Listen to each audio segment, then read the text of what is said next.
that the last 4 months have been rather extraordinary. If I was with you literally 4 months ago today and you asked me whether I was going to be running for President of the United States, the truthful answer would have been, I really don't know. But my wife and I made the decision, and it has been a heck of 3.5 months. I think what is happening is we are touching a nerve throughout this country because we're speaking about issues that are not talked about enough. The collapse of the American middle class, the obscene level of income and wealth inequality, the fact that we have today, as a result of Citizens United, a campaign finance system which is corrupt and which is allowing billionaires to buy elections. The fact that the Pope and scientists throughout the world have made it clear that climate change is real and that we have a moral imperative to work with the rest of the world to transform our energy system. The fact that it is totally beyond comprehension that in a competitive global economy, we have hundreds of thousands of bright young people who cannot even afford to go to college. We have to address that issue. The fact that we continue to have in this country a broken criminal justice system, and that we have unarmed African Americans who are killed far, far too often, and that's got to change. What I have been impressed about in the campaign is not only the huge turnouts that we are getting, not only the 100,000 plus volunteers that have come onto the campaign, not only the 400,000 individuals who have made campaign contributions, individual contributions, averaging $31 a piece, but also, if you look at some of these polls out there, I know people say, well, Bernie Sanders is unelectable, can't win. Well, in a number of these polls, we are defeating some of the leading Republican candidates. And by the way, a point that I would make in terms of polling is polls still show that 30–40% of the American people don't know who Bernie Sanders is, let alone what I stand for. You know, and we're running against a woman who's maybe the best known, one of the best known people in the entire world. So I'm feeling very, very good about the campaign. I think we have a path to victory.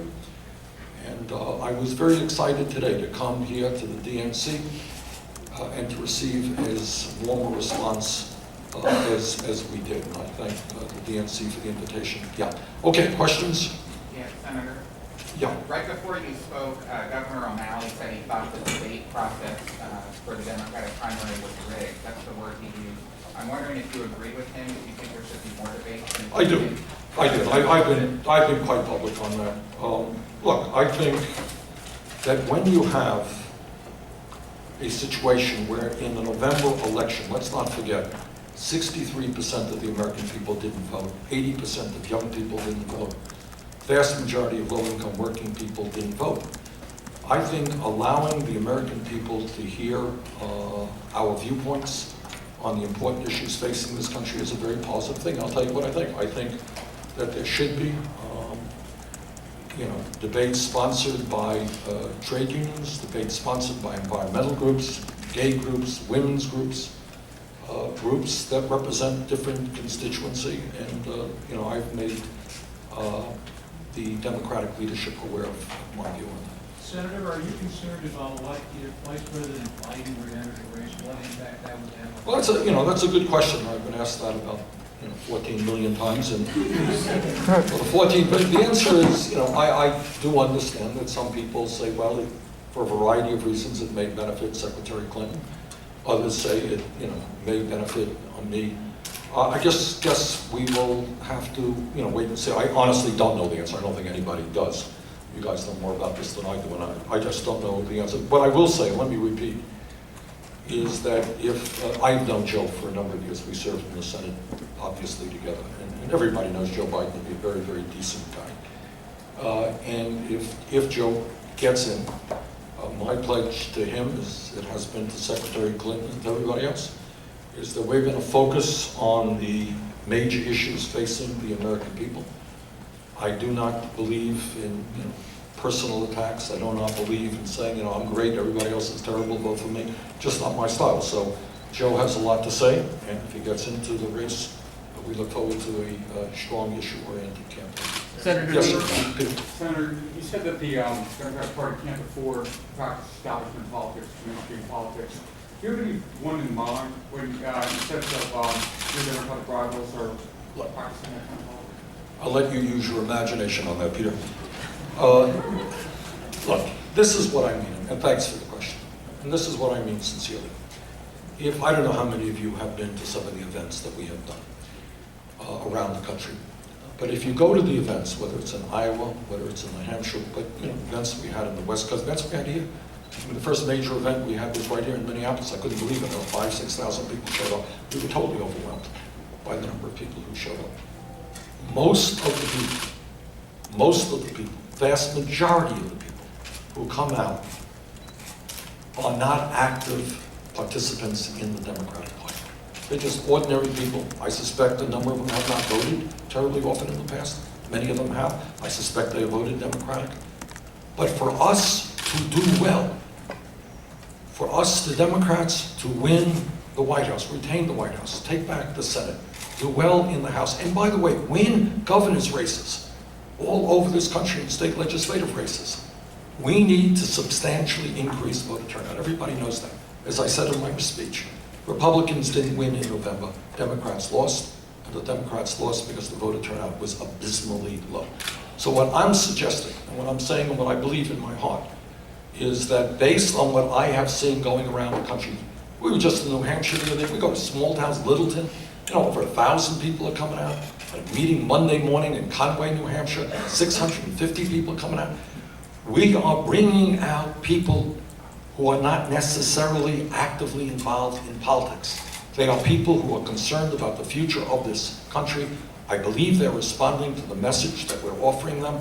And I think that you're looking at a candidate who can substantially increase voter turnout all over this country. And that will impact not just the race for the presidency, but races for the Senate, for the House, and governor's seats.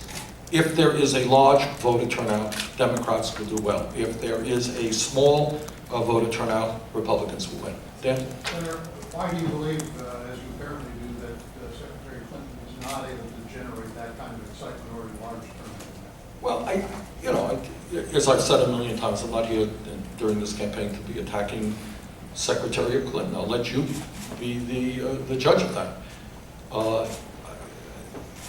I think, objectively speaking, that the kind of excitement that we have generated in this campaign, the huge turnouts that we have seen, the number of volunteers, the number of campaign contributors that we have, all of in the last 3.5 months, I think it is fair to say that from an objective point of view, I am not objective, I can see that, but from an objective point of view, I think it is fair to say that the energy, the excitement, and the momentum is with our campaign right now. And I think the other thing, Dan, that you're going to see, and I'm not, polls are polls, some of them are good, some of them are not good, and it's early in the political world, in the campaign cycle, to be talking about polls, but you're seeing those polls become, in many cases, closer and closer. We started, go back there, check out the early polls. We were at 3 or 4%. That's what we were 3 or 4 months ago. Now we're in 25, 30% nationally. We're winning in New Hampshire and so forth. Yes, sir.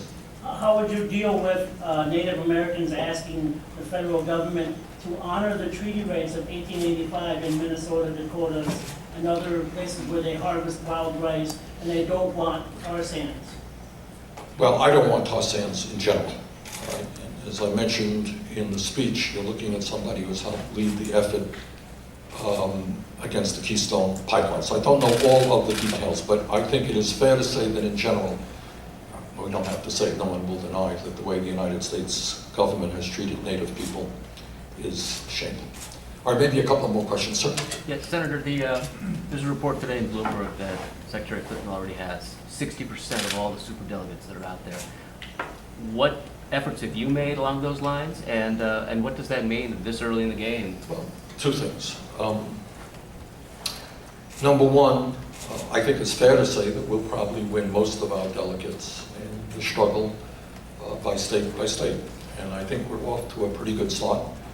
I think we're doing well in New Hampshire. I think you're going to see us do better in Iowa. We're finally, again, we're only in this thing 3.5 months, And, 2 months ago, I think we had maybe 2 people on our campaign in Iowa. Now we have many people, so we're organizing.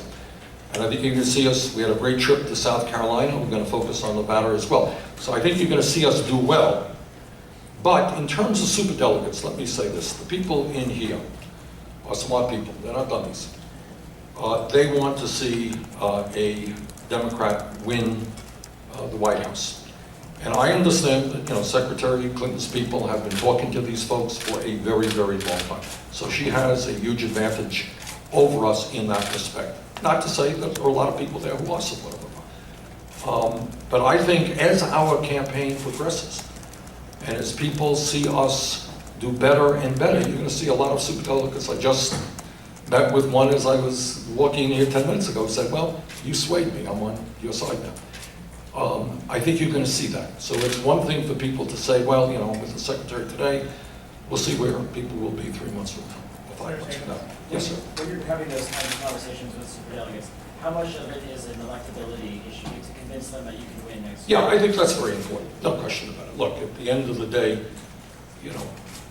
people will say we like you and we agree with a lot of your ideas, but can you win it? And what I would say, what has impressed me, and let me reiterate this, when you read polls, read the last line of the polls, or go down to some little detail there, and you'll find that, how many of you don't know who Secretary Clinton is? Very few people. 95% of people know who Secretary Clinton is. How many of you don't know who Bernie Sanders is? Depending on the poll, 20, 30, 40%. And yet, regardless of that, in some of the polls that have been out there, including just one the other day, we are defeating, on a one-to-one matchup, a number of Republicans. So we are, defeating Trump or Bush or whatever. I think we were losing the last poll to Rubio by 1 point. And that's with a lot of people not knowing who I am. So I think the issue of electability, can we win this election? Can we defeat the Republicans? I think the answer is becoming more and more clear that we can.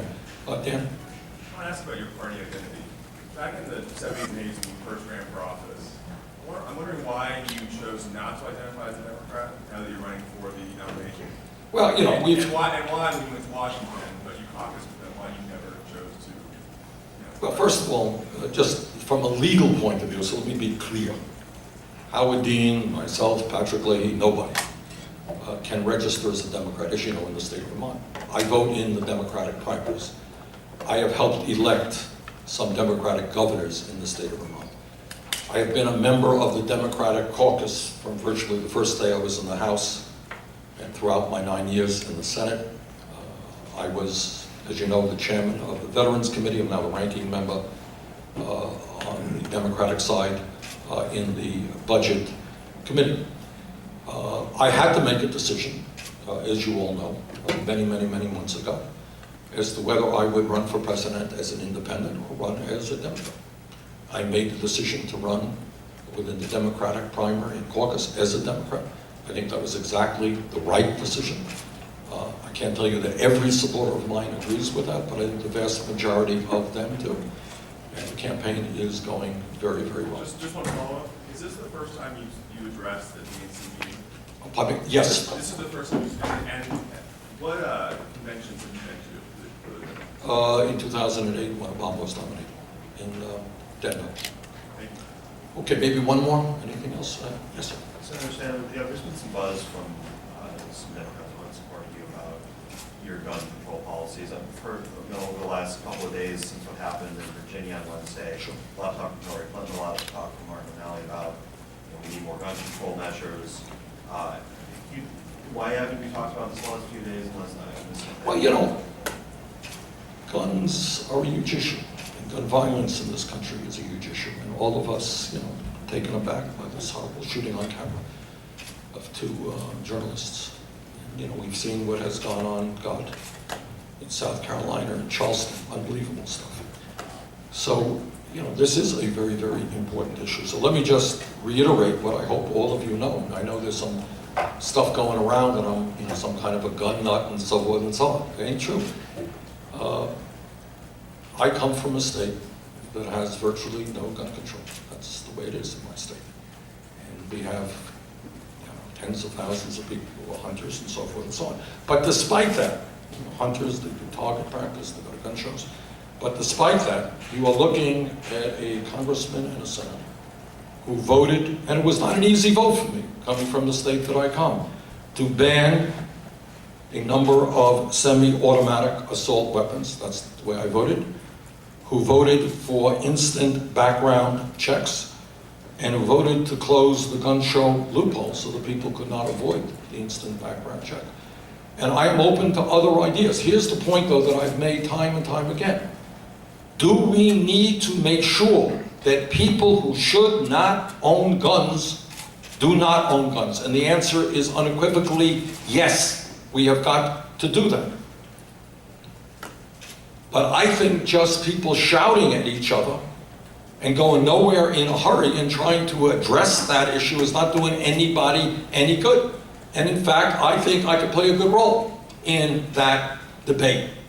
Because the people of Vermont do understand, people in New Hampshire do understand, that guns in our states, in rural states, mean different things to people than guns in urban states where kids are getting killed every single day. So I think I can play a positive role, and we are prepared to do that. All right, we got a plane to catch. Thank you all very, very much. Take care.